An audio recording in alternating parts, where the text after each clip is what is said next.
this is going to be the first time we see babyface Arn Anderson. Fans are excited to see him back, and they're cheering for Ric Flair too.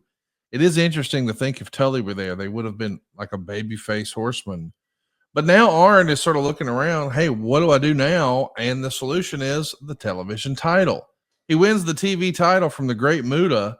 We're going to start a singles run here of sorts.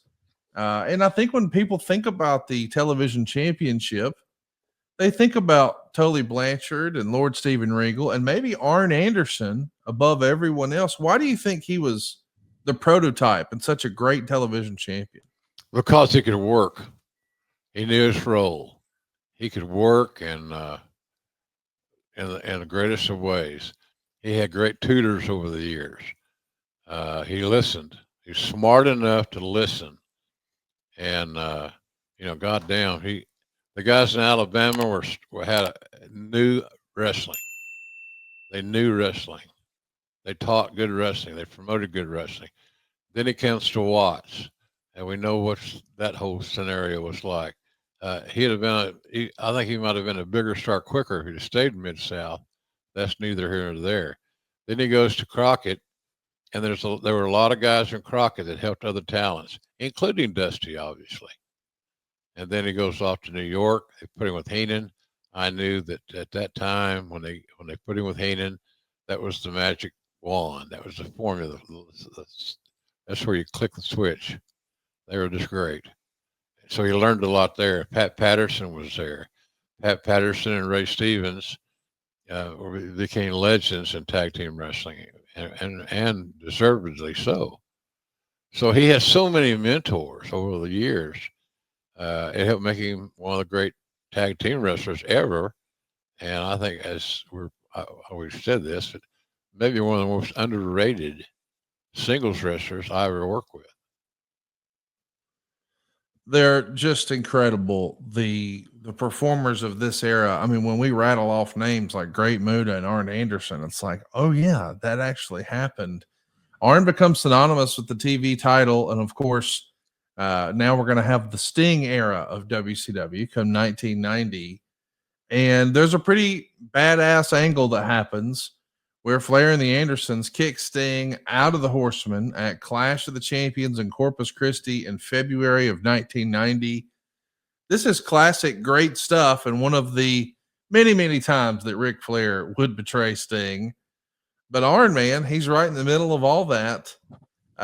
Did you prefer? I mean, listen, the Horsemen had been getting cheers, as weird as that is. I prefer Arn as a heel.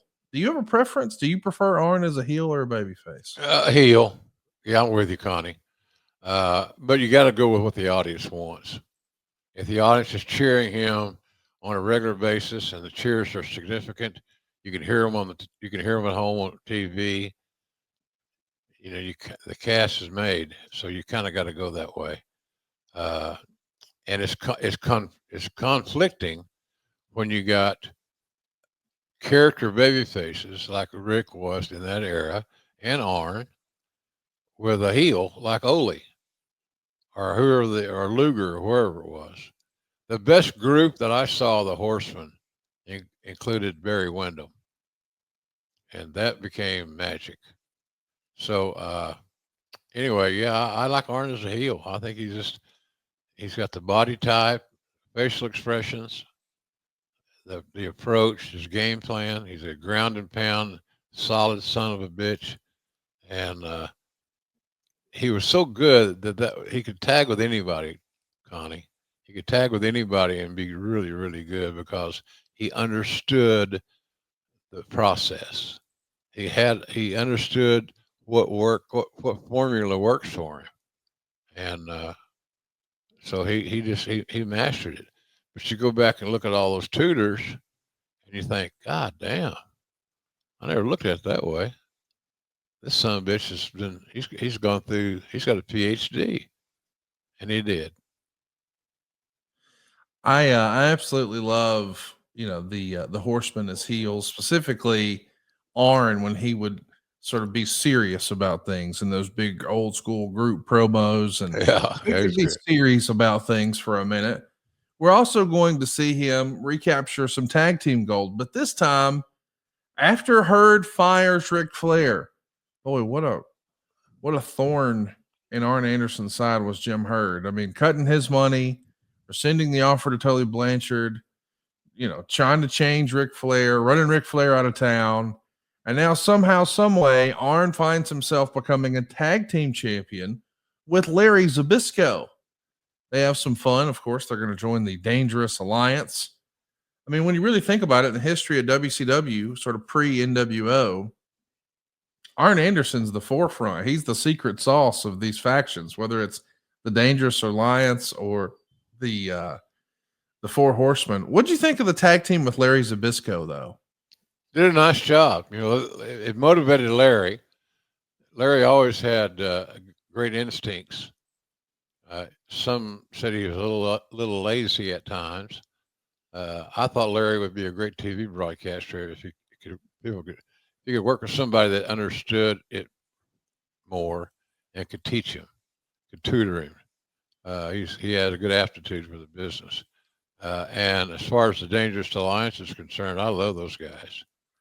Look at that. It's an all-star roster, for God's sakes. Some of the biggest talent in the world were in the Dangerous Alliance, and their success is well known across the board. Go out of your way to see the Clash of the Champions, where you see Ricky the Dragon Steamboat teaming with Dustin Rhodes to beat Arn and Larry Zbyszko.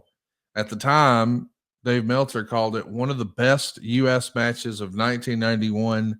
It got 4.25 stars. It was well received back then, but boy, people love it now. Go out of your way to see it. I think you're going to dig it. We should also mention that there's some questionable stuff that happens here in WCW with Arn Anderson. I know you weren't, and you love Conrad loves the dirt, ladies and gentlemen. He'll dig that shit under a rock if you had to dig it 100 feet. Go ahead. Would you tell the Arn Anderson story without talking about the time he got stabbed? Is that worth glossing over, or should we cover it, you think? You should cover it. Well, you were there doing the stabbing, from what I understand. I mean, that's the rumor and innuendo on 411.com. Like, people are saying that you were whittling down the chair leg. Yeah. What happened, really, from the best of your recollection, or what you heard? I don't remember that angle. Give me more context, because I don't. You hadn't heard about Arn and Sid stabbing each other in England?